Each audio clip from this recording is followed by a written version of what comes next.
Assalamualaikum warahmatullahi wabarakatuh. Perkenalkan, kami dari kelompok 6 yang beranggotakan saya sendiri, Agustina Dwi Handayani, NIM 23040190147. Kemudian rekan saya, Sofwatunida Rifai, NIM 23040190153, dan Gunawan Sukabakti, NIM 23040190154. Kami di sini akan mempresentasikan makalah kami yang berjudul Metode, Media, dan Pemanfaatan Sumber Pembelajaran IPS di MI. Yang pertama yaitu metode pembelajaran IPS di MI. Pengertian metode yaitu berasal dari kata Latin, bahasa Latin yaitu metode yang berarti jalan. Dengan demikian metode bersangkut paut dengan pemilihan jalan, arah, atau pola dalam berbuat sesuatu yang mencapai sesuatu tujuan. Dengan demikian, metode mengajar adalah metode yang dipergunakan oleh seorang pengajar untuk membawa anak didiknya ke tujuan pengajarannya. Kemudian metode pembelajaran yang dapat diterapkan di dalam pengajaran IPS antara lain, yang pertama, contextual teaching and learning atau CTL. Pendekatan kontekstual teaching and learning atau CTL merupakan konsep belajar yang mengaitkan antara dunia nyata siswa. Hal ini akan mendorong siswa membuat hubungan antara pengetahuan yang dimiliki dengan penerapannya dalam kehidupan mereka sebagai anggota keluarga dan masyarakat. Dengan konsep tersebut diharapkan hasil pembelajaran menjadi lebih bermakna bagi siswa. Proses pembelajaran berlangsung alamiah dalam bentuk siswa bekerja dan mengalami secara langsung, bukan hanya sekedar mentransfer pengetahuan guru kepada siswa. Ini sejalan dengan pendapat aliran konstruktivisme yang menekankan bahwa kegiatan belajar adalah kegiatan aktif siswa untuk menemukan sesuatu dan membangun sendiri pengetahuannya. Siswa bertanggung jawab atas hasil belajarnya, membuat penalaran atas apa yang dipelajari dengan cara mencari makna dan membandingkan dengan apa yang telah diketahui dengan apa yang diperlukan dalam pengalaman yang baru. Kemudian yang kedua, cooperative learning. Cooperative learning atau sering disebut dengan kooperasi adalah suatu pendekatan pembelajaran yang berisi serangkaian aktivitas yang diorganisasikan. Pembelajaran tersebut difokuskan pada pertukaran informasi terstruktur antar siswa dalam kelompok yang bersifat sosial dan pembelajar bertanggung jawab atas tugasnya masing-masing. Alam pembelajaran cooperative learning, proses belajar tidak harus berasal dari guru ke siswa, melainkan dapat juga siswa saling mengajar sama siswa lainnya. Adapun teknik-teknik pembelajaran dalam cooperative learning yaitu teknik mencari pasangan, bertukar pasangan, berpikir pasangan berempat, keliling kelompok, dan jigsaw. Yang ketiga, metode karya wisata. Surya Broto memberi balasan karya wisata sebagai kegiatan belajar mengajar dengan mengunjungi objek yang sebenarnya yang ada hubungannya dengan pelajaran tertentu. Sehubungan dengan hal tersebut, metode karya wisata dapat dilaksanakan dengan mengadakan perjalanan dan kunjungan yang hanya beberapa jam saja ke tempat atau daerah yang tidak begitu jauh dari sekolah, asalkan maksudnya memenuhi tujuan instruksional IPS. Jadi jangan terlalu membayangkan bahwa metode karya wisata ini harus dilaksanakan dengan menempuh suatu perjalanan jauh, menggunakan waktu berhari-hari, dan menghabiskan biaya yang besar. Inilah hakikat karya wisata dalam pengajaran IPS yang berbeda dengan wisata atau tamasya. Yang keempat, metode role playing atau bermain peran. Role playing adalah salah satu bentuk permainan pendidikan yang dipakai untuk menjelaskan peranan, sikap, tingkah laku, nilai dengan tujuan menghayati perasaan, sudut pandang, dan cara berpikir orang lain. Dengan demikian, role playing adalah merupakan suatu teknik atau cara agar para guru dan siswa memperoleh penghayatan nilai-nilai dan perasaan. Yang kelima yaitu metode simulasi. Istilah simulasi berasal dari kata simulate yang berarti pura-pura, dan simulation yang berarti tiruan atau perbuatan yang hanya pura-pura. Menurut Sholly Abimanyu, bahwa simulasi adalah tiruan atau perbuatan yang hanya pura-pura saja. Dengan demikian, simulasi ini dapat digunakan untuk melakukan proses-proses tingkah laku secara imitasi. Sebagai contohnya, simulasi tentang seorang pemimpin yang otoriter, simulasi mengajar, dan sebagainya. Sebagai metode mengajar, simulasi dapat diartikan sebagai suatu usaha untuk memperoleh pemahaman akan hakikat dari suatu konsep, prinsip, atau suatu keterampilan tertentu melalui proses kegiatan atau latihan dalam situasi tiruan. Dalam simulasi, guru bertindak sebagai fasilitator. Guru dalam menghadapi siswanya harus bersikap membantu dan tidak bersikap menilai. Guru harus membantu siswa mengembangkan pengertian dan penafsirannya terhadap peraturan-peraturan permainan. Nah, kemudian poin B yaitu media pembelajaran IPS di MI. Nah, untuk itu kita perlu mengetahui terlebih dahulu apa itu media pembelajaran. Media berasal dari bahasa Latin, yaitu medium, yang artinya perantara atau pengantar. Media pembelajaran merupakan bagian dari sumber belajar yang merupakan kombinasi antara bahan ajar dan alat ajar. Jadi, dapat disimpulkan bahwa media pembelajaran adalah sebuah bahan atau alat yang digunakan untuk memahami dan mengerti tentang materi yang diajarkan. Kemudian yang kedua yaitu fungsi media pembelajaran IPS. Fungsi media pembelajaran IPS memiliki dua fungsi, yaitu media pembelajaran sebagai alat bantu dalam pembelajaran. Kemudian yang kedua yaitu media pembelajaran sebagai sumber belajar. Media pembelajaran dapat dikatakan sebagai sumber belajar karena sumber belajar adalah segala sesuatu yang dapat diajarkan kepada anak didik dan dapat merubah sifat dan karakteristik anak didik menjadi yang lebih baik. Kemudian yang ketiga yaitu jenis-jenis media pembelajaran IPS.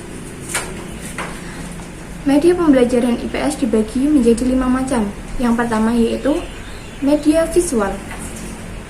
Media visual ini mengandalkan indera penglihatan atau mata. Media visual ini berfungsi untuk menyalurkan pesan dari sumber ke penerima pesan. Pesan yang akan disampaikan dituangkan dalam bentuk-bentuk visual. Contohnya, foto, gambar, komik, poster, dan lain-lain. Kemudian yang kedua yaitu media audio. Media audio ini mengandalkan indera pendengaran atau telinga.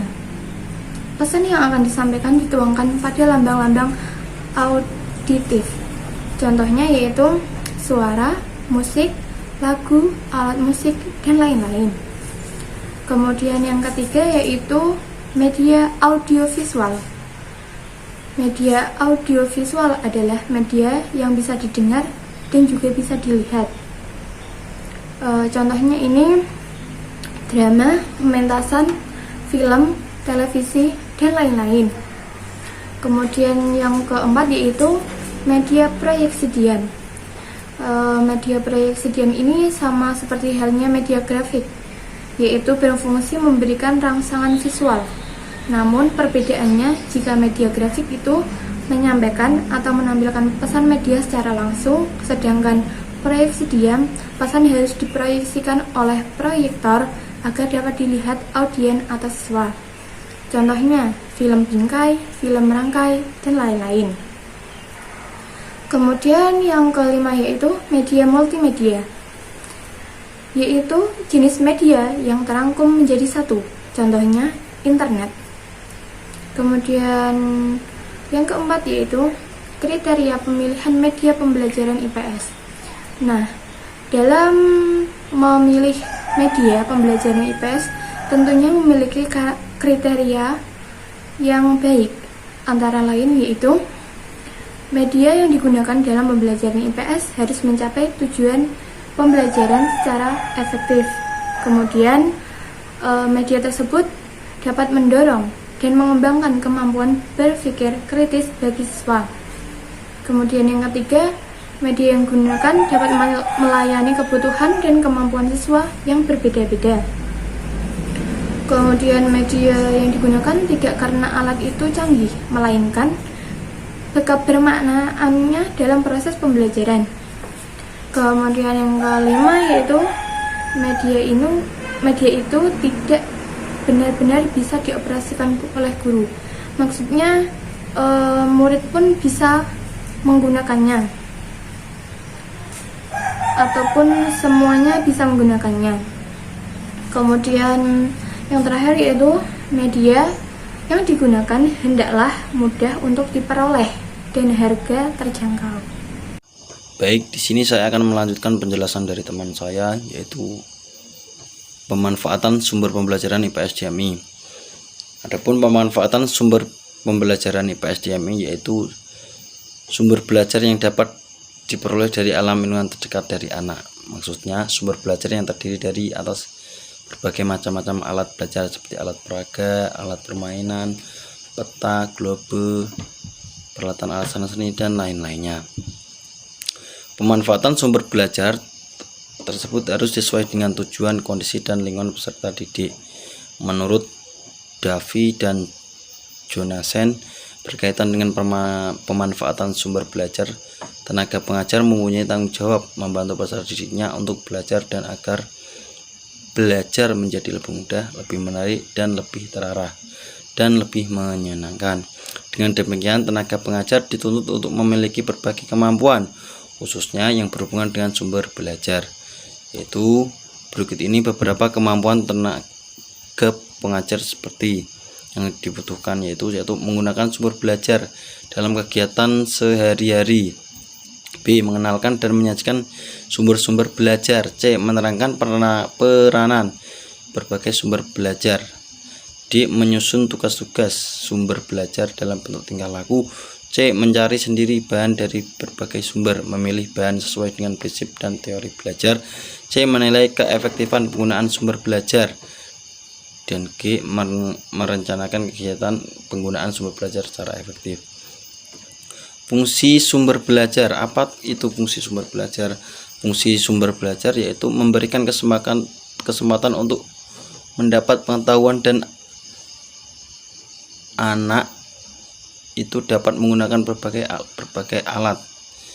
Fungsi belajar sumber belajar yang lain yaitu meningkatkan perkembangan anak dalam bahasa dengan cara berbicara dan berkomunikasi dengan narasumber, yang dapat mengembangkan pandangan anak dalam berbagai aspek kehidupan. Dengan demikian, anak tidak hanya mendapat informasi dari guru ini juga dari seorang guru, tapi juga mendapat informasi dari seorang yang lain. Komponen belajar dapat dibagi menjadi berikut. 1. Adanya tujuan atau misi dan fungsi sumber belajar. Setiap sumber belajar harus memiliki tujuan dan misi yang akan hendak dicapai, serta fungsi bahan penyampaian informasi yang berkaitan dengan materi yang sedang dipelajari. 2. Pesan yang dibawa oleh sumber belajar. Sumber belajar memiliki sebuah pesan atau informasi yang dibutuhkan untuk memahami materi pelajaran. 3. Pembentuk formal atau keadaan fisik sumber belajar. Sumber belajar harus dapat diamati secara empiris agar setiap orang mampu menjangkaunya baik secara langsung maupun tidak langsung. 4. Tingkat kesulitan. Kompleksitas pemakaian sumber belajar. Dalam penggunaan sumber belajar, terkadang kita harus memiliki keterampilan tertentu dalam menggunakan sumber belajar. Misalnya menggunakan sumber belajar berupa buku teks.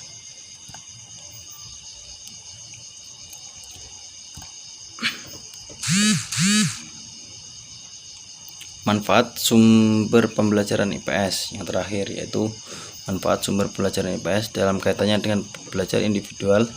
Sumber belajar memegang peranan yang sangat penting dalam menentukan keberhasilan belajar siswa. Hal ini memperbaiki mutu pengajaran yang mana harus didukung oleh berbagai fasilitas, sumber, dan tenaga pembantu.